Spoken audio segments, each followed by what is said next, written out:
The world of Witcher 3 is a call to adventure.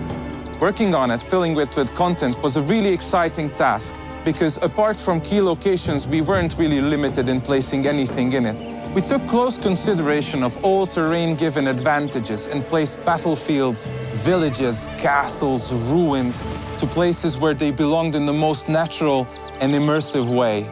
Scattered across the world we've created are hundreds of points of interest.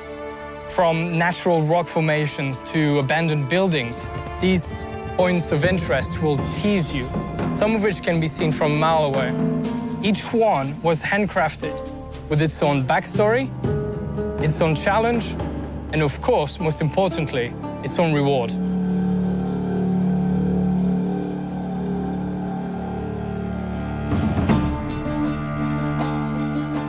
While developing The Witcher, one of the key intentions was to create a world that is as similar to the real life as possible. That's why we've created a complex community system which is growing along with player and the storyline.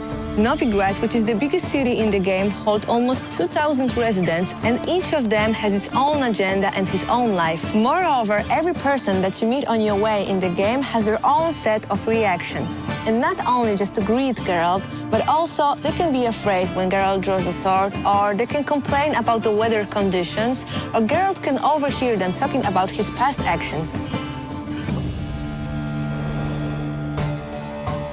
The Witcher 3 Wild Hunt features a very vast and open world that you will explore any way you want. If you get bored by walking on foot anywhere in the game, at almost any time you can call your own horse. You can also cross rivers, lakes, and seas using your boat. However, it might get attacked by sea monsters or destroyed by a sea storm. You will be using this boat not only in quests, but also to reach regions that are not accessible otherwise. And if you decide you don't want to use your boat anymore, you can always take a step overboard and go for some swim, because Geralt is swimming and diving now too. And for those who value their time, we have also the fast traveling options. You will be able to use the fast travel points in every major place of the game when you unlock them in your quests. The Witcher features also a very, very complex day and night cycle, which will affect the environment around you. As night falls, new beasts and unique monsters will awake. Now, as a Witcher, it is your choice to wait for dawn, or you can risk it and travel at night. As you explore the vast and rich world of The Witcher, you'll come across various encounters. The location, the weather, or the time of day will dictate the sort of experience you will have. You may, if you're lucky or unlucky, see a werewolf roaming through woods, or during the day, maybe some wild dogs chasing a deer. And all these are totally unique to you.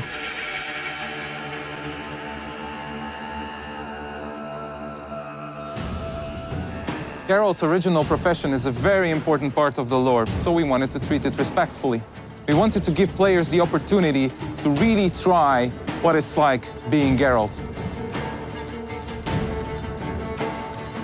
A Witcher's sole purpose is to find and slay monsters. To even the odds, they go through rigorous training and also undergo many mutations that give them superhuman strength and reflexes. When hunting, a Witcher's first task is to investigate. Just like in a real hunt, players can stumble upon these monsters in many, many ways. Geralt can pick up their tracks and marks using his Witcher senses. Villagers might complain about mysterious disappearances, or the monsters might just straight on attack him when he's roaming the wilderness. Then, a Witcher must prepare for the fight. Geralt is never alone with his sword. He can take all sorts of elixirs, bombs, alchemical concoctions that will aid him in his battle and make defeating these monsters easier. He must choose wisely, because any mistake can cost him his life.